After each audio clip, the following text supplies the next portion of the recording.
Let's talk about this real quick right now because Zelensky's here with that tin cup out, like you talked about, asking for money. They have to present this image. You know, Antony Blinken has gone around there saying, oh, they're regaining territory now. The counteroffensive is working. Like the American apparatus and Zelensky have to prove that this counteroffensive is actually working. I believe they hit a Soviet sub and a dry dock in Crimea. And I believe that was also as part of the rhetoric to say, look, we're getting we're hitting some good targets over here. But here's a map, and it says, this is Sagar. He says, Zelensky says he needs an extra $25 billion from the United States because Ukraine is on the finishing line. Despite the $100 billion we've given them, they're still on the starting line, and this is the Donbass areas. And if you look at the blue, if you can see that, those are supposed to be the gains. It's almost nothing over here for this counteroffensive. Can you give us some insight, since you're always aware about what's going on the front lines, as far as, because I've heard some people say now the death toll for Ukrainians is shooting through the roof compared to what's going on in Russia. Can you give us some insight to what's actually going on the front line that kind of pushes back against this narrative from Antony Blinken, from Zelensky? Because I keep on believing they keep on saying, like, oh, we've captured this town. And I'm not sure because I can't, my Ukrainian is not up to par, but it seems like they're doing the same thing when they said, oh, we killed the number 2 ISIS leader. I'm like, I thought you did that like 3 times. I think like sometimes they're saying they're recapturing these small towns, these small pockets, like, oh, they already recaptured that. You're repeating it again to make it sound like Ukraine is actually having success in this counteroffensive. Go ahead. Well, first thing we have to understand is this counteroffensive has been months in the planning. Back in October, General Zaluzhny, the senior commander of Ukrainian forces, went to what's called the Ramstein Contact Group in Ramstein to make a pitch for billions of dollars more. Because remember, the United States already provided that initial tranche of $45 billion back in May that built a Ukrainian military of 80,000 that launched this counteroffensive against Kharkov and the Kherson region. And they were somewhat successul, but they were all killed.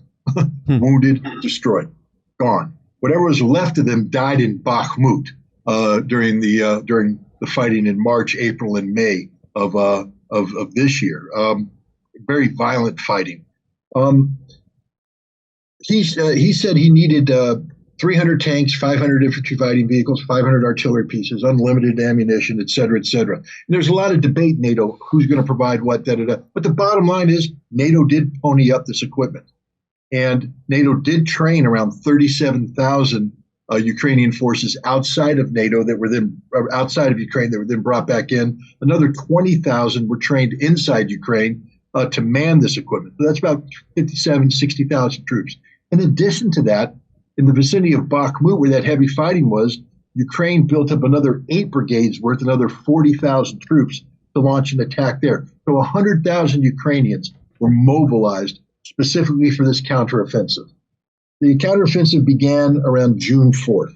The main axis of advance was in southern Zaporizhia. On your map, it's where the box is. That little blue pocket at the top there is in the vicinity of a village called Robotyno. Now, that blue pocket's actually interesting because all that blue pocket represents is low ground. Now, imagine the brown terrain surrounding it. That's all high ground. So what the Russians did is build defensive barriers in that blue ground, consisting of minefields, trenches, ambushes, etc. And then on the high ground, they dug in their main defensive line. So the Ukrainians have spent the last 3 months dying in the low ground, rushing into the Russian minefields, getting blown up, getting slaughtered. In Bakhmut, they're doing the same thing. They're launching attacks in Bakhmut up there where it says held by Russia, just a little angle up, you'll see the term Bakhmut. They're launching counterattacks there, using those 40,000 troops. So of the 100,000 troops right now, as of September 10th, 71,000 of them are casualties. That doesn't mean they're all dead, but it means they're either dead, they're wounded, they're crippled, they're blind, they're out of combat. 71,000 out of the 100,000 are gone, along with all of their equipment. In the city of Poltava in Ukraine, the military commissar responsible for mobilization has come out and said, out of every 100 men that we mobilized, 80 to 90 of them are gone. Jeez. 80 to 90 are gone. This is what's happening here. And people want to somehow believe that this is a success. The Russians have given up trivial amounts of land. The Ukrainians had not reached the first line of defense. And remember, after the first line of defense is the second line of defense, and the third line of defense, and the fourth line of defense. The Ukrainians haven't reached the first line of defense. They're still in the forward defensive area, what I call the crumple zone, designed to absorb the attack, and they've lost everything. Yeah. This war is over. Ukraine is done. They can't accomplish what they say they need to accomplish. Again, going to that box shows the axis of advance, the ideal axis of advance. So you go from that blue pocket, you go down south. There's a village called Tokmak. They were supposed to have captured that 2 months ago. They have not come back. Their final objective is Mariupol at the bottom. Melitopol, at the bottom there. They were supposed to capture Melitopol, and that would sever the land bridge to the parts that held by Russia. That's continental part. Going down further south is Crimea. You sever the land bridge, you isolate Crimea, and you have the fantasy of recapturing Crimea. This was the goal. This is why they built up these forces.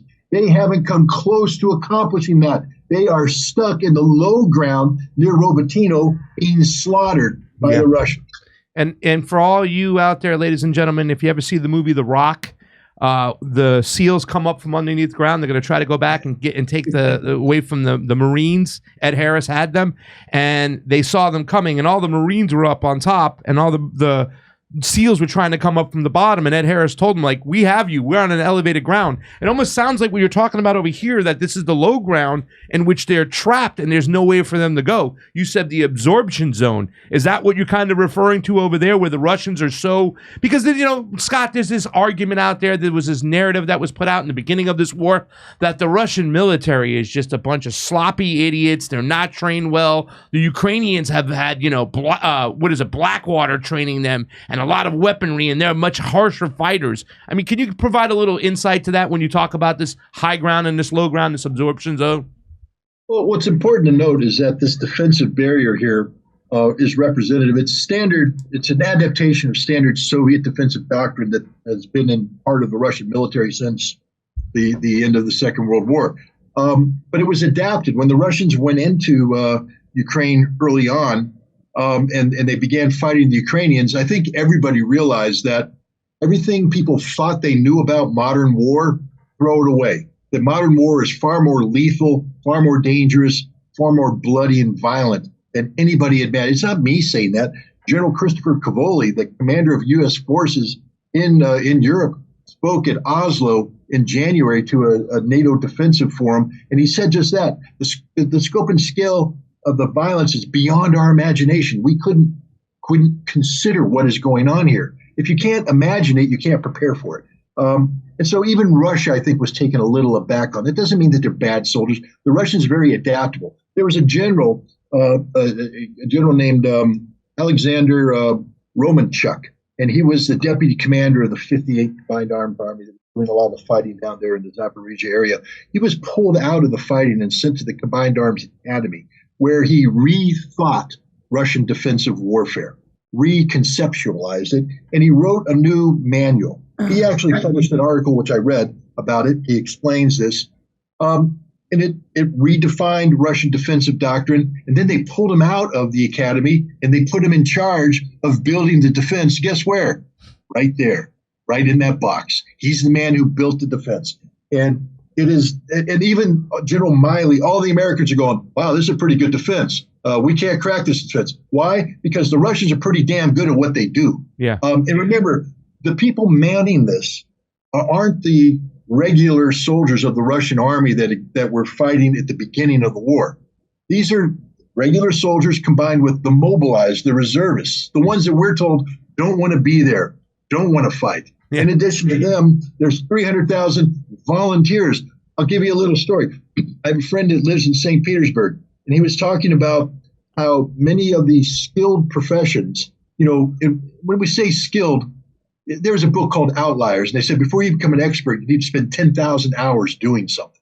So a skilled professional, an artisan, is a guy probably in his late 20s, early 30s, who spent 10 years perfecting a skill, in woodworking or something like that.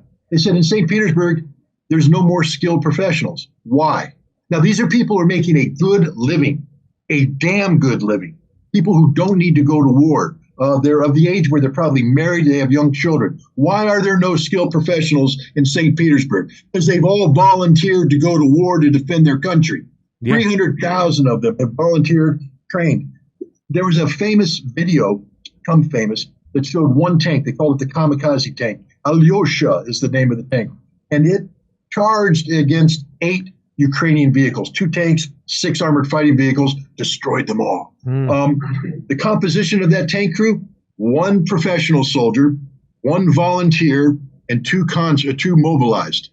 The idea here from the Western perspective is that the Russians didn't want to fight, don't want to fight. They don't want to be there. Yeah. I'm here to tell you right now, every Russian serving on the front line wants to be there, is committed to winning this war, and is willing to give their life in service of their country. And that's the fact. These Russians are led by the finest officers in the world. General Romanchuk, he could outclass any American general right now. So can all the other Russian generals. Their officers are very well trained. Men are well trained, well equipped, well led, motivated. Ukrainians aren't even going to come close to defeating these guys on a battlefield. That's, Scott, I believe you. I really do. Sean Penn believes you. Yeah, That's why he wants more money. Well, listen, Sean Penn has concluded the same thing. Casualty adverse, right? Then we can go back That's to that Sean story. Penn. Sean Penn said they're not really winning. Be honest. Give them all your money. That's the thing. He was implied we should commit like NATO troops that caution. Like, take it up to World War III. Caution will turn into cowardice. But it's kind of funny because I've questioned this whole story with a presidential candidate who was kind of read off a story where they said all these Russians are being arrested because they're protesting fighting in the war and they wouldn't fight in the war, and there's hundreds of thousands of them in jail. This is the opposite of what you're saying, Scott, that these people want to go to war. They want to fight for their country.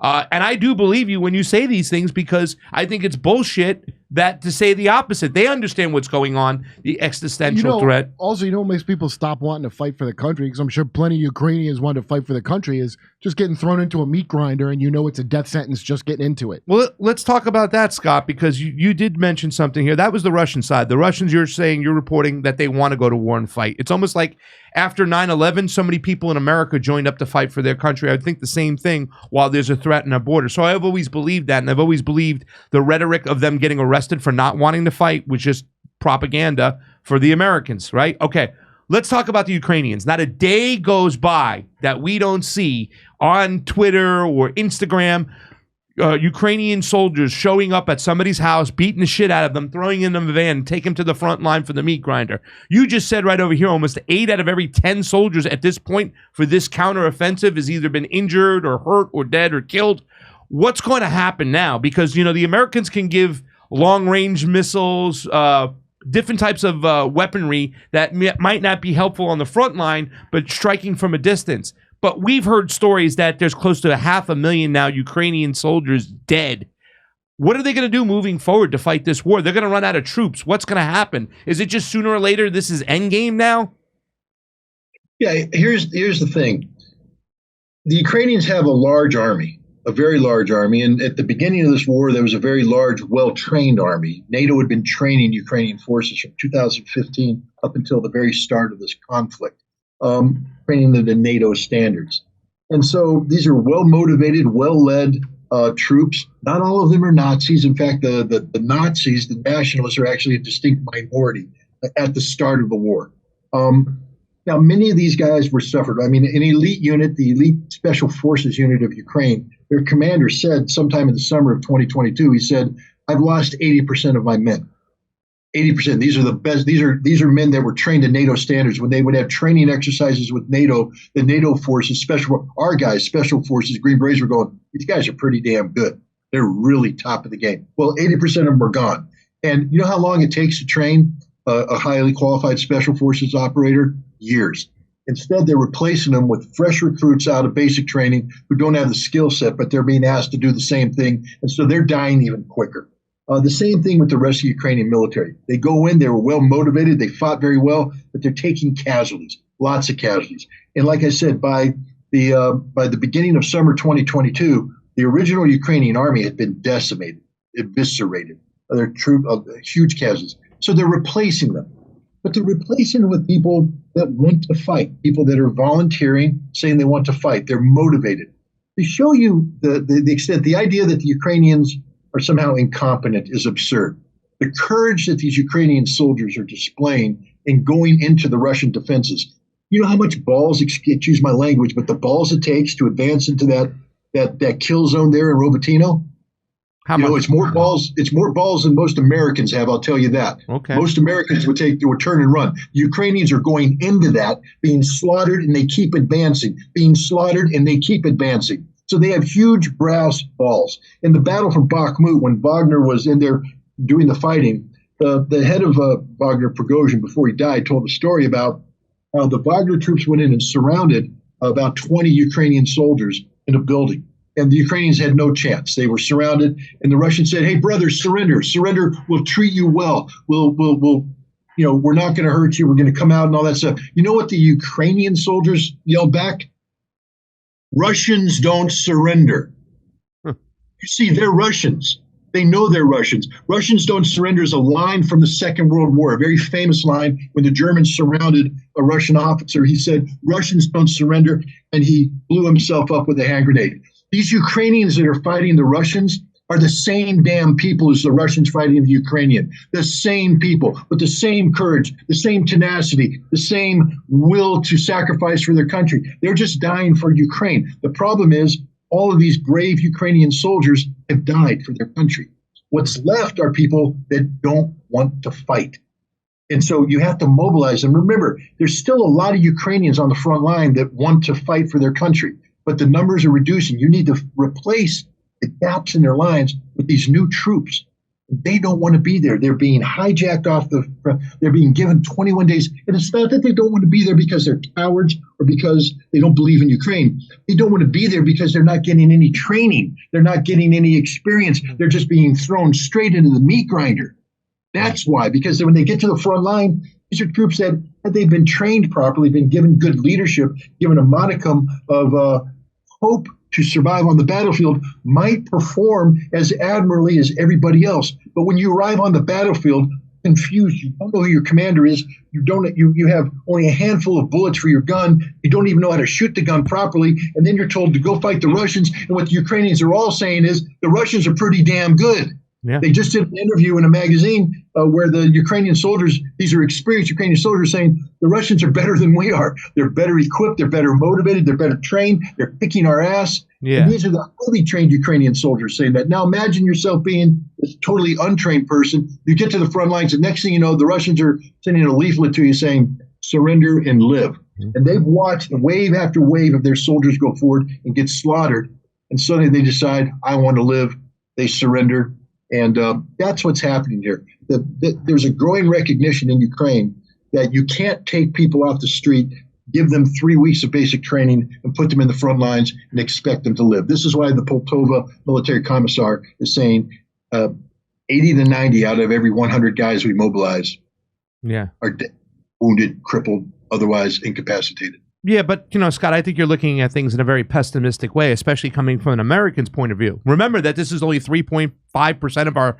This is a bargain. We're our national money. Budget, our budget for our GDP. We can't afford not to do 3.5 of our military percentage of our military budget. That's nothing. And not one American soldier has lost their lives. I think you got to remember that. Hey, come see us on tour. We're going to be in Tampa, Boca Raton, Orlando, Dallas, Houston, San Diego, Bloomington, Illinois, Indianapolis, and Levittown, New York. Wow, that's a lot of dates. See you there.